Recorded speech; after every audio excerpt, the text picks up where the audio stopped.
पंतप्रधान नरेंद्र मोदी यांचा morgue photo viral करणाऱ्या काँग्रेसच्या ज्येष्ठ पदाधिकाऱ्याला साडी नेसून भाजप पदाधिकाऱ्यांनी आपला राग व्यक्त केला आहे.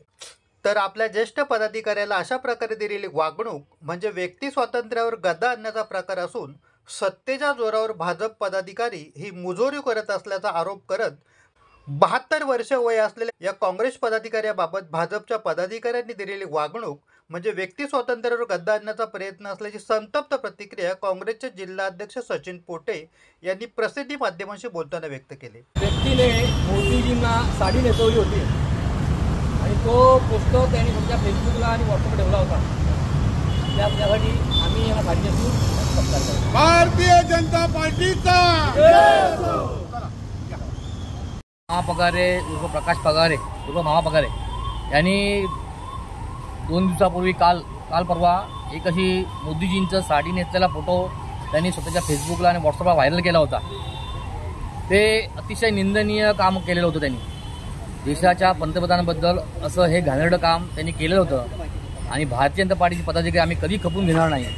कल्याण जिल्हा म्हणून आम्हाला ही सहनही होणार नाही आणि या कृत्याबद्दल हे निंदनीय कृत्याबद्दल आम्ही निषेध म्हणून त्यांनाही साडी नेसून आम्ही त्यांचा सत्कार.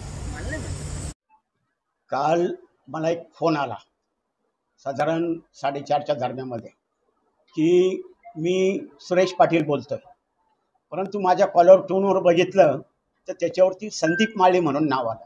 मी पुन्हा त्याला विचारलं, अरे म्हटलं तू संदीप माळीचं नाव आलं, तू सुरेश पाटील कसं काय सांगतो? नाही, संदीप पाटलाच्या नावाने आहे माझ्याकडं. म्हटलं ठीक आहे, काय काम आहे? तर म्हणे आपल्याला एक तुमच्या एरियामध्ये सोसायटी डेव्हलप करायची, त्या डेव्हलप करण्यामध्ये मामा तुम्ही आम्हाला मदत केली तर आपलं ते काम सक्सेस होईल, तेव्हा आम्हाला मदत करा. आता तुम्हाला वेळ आहे का भेटायला? म्हटलं नाही, मी कलेक्टर ऑफिसला होतो नेमका. म्हटलं आज तर नाही, पण उद्या 11, 11:30 वाजता मी भेटेल, त्यावेळेस आपण बोलू. तर 11:45 त्याचा मला फोन आला का कुठे आहे? तर म्हटलं आता मी डोळ्या मोठा मुलगा आला आहे, म्हटलं तुम्हाला घेऊन डोळ्याच्या हॉस्पिटलमध्ये डोळे चेकअप करण्यासाठी जाणार आहे. तेव्हा ते आटपलं का मी तुम्हाला कॉन्टॅक्ट करतो, बघू आपण काय कोणती सोसायटी काय कुठं मदत लागली तर मी करतो. मी आतमध्ये गेल्यानंतर मग त्याचा परत फोन आला, कुठे? म्हटलं आता मी खाली हॉस्पिटलच्या खाली उतरलो आणि ते आमचे माजी अध्यक्ष आहे पुलिनभाई जैन, त्यांच्या ऑफिसमध्ये बसलो होतो. तिथं मला बोलवल्यानंतर मी बाहेर आलो. बाहेर आल्यानंतर नंदू परब, भाजपचा जिल्हाध्यक्ष, संदीप माळी अशी 10-15 जण गाडीतून उतरले आणि गाडीतून उतरून लगेच मला सांगितलं की मोदीची पोस्ट मला दाखवली होती, ही तुम्ही व्हायरल केली का? म्हटलं व्हायरल ती पोस्ट आलेली, फक्त ते फॉरवर्ड मी केलेली आहे. म्हटलं तुझी लायकी आहे का? तुझ्या महार समाजाची लायकी आहे का तुझी मोदीच्या विरोधात बोलायची?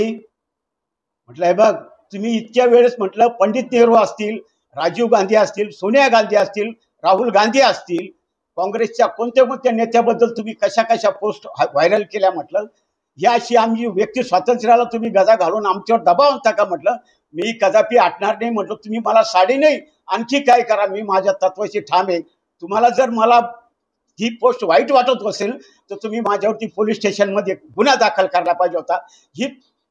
ही भूमिका तुम्हाला कोणी घ्यायची? हा अधिकार तुम्हाला कोणी दिला? नाही, आम्ही आता बघतोच. म्हटलं या माणसापासून माझ्या नाही माझ्या कुटुंबाच्या जीवाला सुद्धा, आणि हा जो संदीप माळी आहे याच्यावरती 22 गुन्हे दाखल आहेत. हा तडीपार माणूस आहे. आणि हा नंदू परब कोण? आज 65 बिल्डिंग झाल्या. या नंदू परबच्या किती बिल्डिंग डोंबिवलीमध्ये आहेत याची सगळा इतिहास आम्हाला 50 वर्षाचा माहिती. ही काय यांची अवकात आहे? आज एवढं आयुष्य 50 वर्षाचं आयुष्य आम्ही डोंबिवलीमध्ये घातलं, निष्कलंक, आणि एक सुद्धा पोलीस स्टेशनला आमच्या विरोधात कुठला गुन्हा दाखल नाही. म्हटलं तर आज हा माझा अपमान नाही. त्यांनी जे मला जातीवाचक शिवीगाळ केली ना, हा सगळ्या बहुजन समाजाच्या आमचा जो समाज आहे त्या समाजाला त्या भाजपच्या पदाधिकाऱ्यांनी जी अवहेलना केली आमची, त्याचा या ठिकाणी मी निषेध करतो. आणि त्यांनी मला गाठवायचं होतं, मला तर त्यांनी चॅलेंज करायला पाहिजे होतं का काँग्रेसच्या नेत्याला आम्ही साडी नेसवायला येतो म्हणून. मग मी माझे पदाधिकारी सगळ्याला बोलावलं असतो, पण तुमच्यात हिंमत नव्हती मला या सगळ्यांना बोलवायची. कारण तुम्हाला माहिती आहे काँग्रेस जर पेटली डोंबिवली कल्याणमध्ये तर आपली काय अवस्था राहील हे चांगलं माहिती. तुम्ही कोणत्या धुंदीमध्ये तुम्हाला माहित नाही काँग्रेस काय कल्याण डोंबिवलीमध्ये. आज इथं तरुण तडफदार कार्यकर्ते इथं कल्याण जिल्ह्याचे अध्यक्ष आहेत. आमच्या अनेक पदाधिकारी आमचे आक्रमक आहे, पण आम्ही त्यांना दाबतोय. तर त्यांना फक्त मला एकट्यालाच गाठवायचं होतं आणि माझ्या मुलाला गाठवायचं होतं. तर या विरोधामध्ये आता DCP साहेबांशी आम्ही चर्चा करणार आहे. आज वास्तविक पाहता बाळासाहेब थोरात असतील, विलासराव देशमुख असतील, सगळे वरिष्ठ नेते, गोविंदराव अधिक असतील, राष्ट्रीय पुरस्कार घेतलाय मी. लोकसभेच्या माजी सभापती मीरा कुमार यांच्या हस्ते राष्ट्रीय पुरस्कार घेतला. असे किती संकट आले तर मी डगमगणारा कार्यकर्ता नाही. तो काँग्रेससाठी जीव गेला तरी मागा हटणार नाही, पण यांची वाट लावणारच. हे गुन्हेगाराला आम्ही धडा शिकवणारच. पहिली रिएक्शन हीच आहे की जो प्रकार घडला तो अतिशय निंदनीय आहे आणि त्याचा जेवढा निषेध करावा तो कमीच आहे. मला असं वाटतं की आपल्या देशामध्ये संविधानाने आपल्याला व्यक्ती स्वातंत्र्य दिलं आहे आणि आमचे ज्येष्ठ पदाधिकारी जे 15 वर्ष डोंबिवलीचे ब्लॉकचे अध्यक्ष राहिलेले आहेत, त्यांनी महानगरपालिकेच्या निवडणुका लढवल्यात. आज त्यांचं वय 72 आहे. असे आमचे सिनियर पदाधिकारी यांच्यासोबत यांना एक फोन केला जातो की मामा तुमच्याशी काम आहे. मामा त्यांच्या मिसेसला घेऊन ते स्वतः हॉस्पिटलमध्ये होते, काम आहे तुम्ही बाहेर या असं खोटं बोलून त्यांना बोलवलं. आणि BJPचे जिल्हाध्यक्ष आणि त्यांच्याबरोबर असलेले त्यांचे पदाधिकारी ज्यांची पार्श्वभूमी अतिशय गंभीर गुन्हे त्यांच्यावर दाखल आहेत, गुन्हेगारी प्रवृत्तीची पार्श्वभूमी आहे, अशा गावगुंडांना घेऊन त्यांना धमकवण्यात आलं. त्यांना जातीवाचक त्यांची लायकी काढण्यात आली आणि त्यांना साडी घालण्याचा जो प्रकार त्यांनी केला भाजपच्या पदाधिकाऱ्यांनी, त्याचा जेवढा निषेध करायचा तो कमी आहे. मी स्वतः DCPशी बोललो. DCPने आम्हाला 5 वाजता बोलवलेलं आहे. त्यांच्यावर FIR दाखल करण्याची मागणी केली आणि मुख्यतः मामा पगारे हे मागासवर्गीय आहेत, त्यांच्यावर अॅट्रॉसिटी दाखल होत नाही तोपर्यंत आम्ही पोलीस स्टेशन सोडणार नाही, किंवा जर नाही केले तर आम्ही मोठ्या प्रकारचं आंदोलन करू. आणि अशा प्रकारच्या जर घटना जर भविष्यात जर घडत गेल्या तर ह्याला जर वेळीच आवर नाही घातला तर उद्या सर्वसामान्यांच्या व्यक्ती स्वातंत्र्यावर पण गदा आणण्याचं काम भारतीय जनता पक्षाचे पदाधिकारी करतील.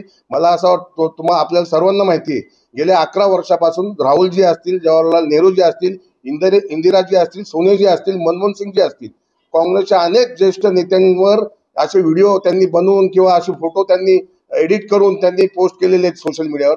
पण काँग्रेसने कधीही अशा प्रकारे कुठल्याही भाजपच्या कार्यकर्त्यांनी पोस्ट सोशल मीडियावर टाकली म्हणून त्याला जाऊन मारहाण करणं किंवा अशा प्रकारचे घाणेरडे प्रकार करणं हे आमच्या काँग्रेसच्या रक्तामध्ये नाही, ही आमची संस्कृती नाही. काँग्रेस पक्ष हा लोकशाहीला मानणारा पक्ष आहे, संविधानाला मानणारा पक्ष आहे आणि आम्ही 11 वर्ष झाले आम्ही भाजपच्या विरोधात आंदोलन करतोय, मोर्चे करतोय. आपण सर्वजण ते कव्हर करता, पण अशा प्रकारची कुठली गलिच्छ भाषा असेल किंवा अशा प्रकारची मारहाण असेल किंवा असं व्यक्ती स्वातंत्र्यावर गदा आणण्याचं काम असेल, हे कुठल्याही काँग्रेसच्या कार्यकर्त्यांनी असेल, पदाधिकारी असेल, त्यांनी आजपर्यंत केलं नाही.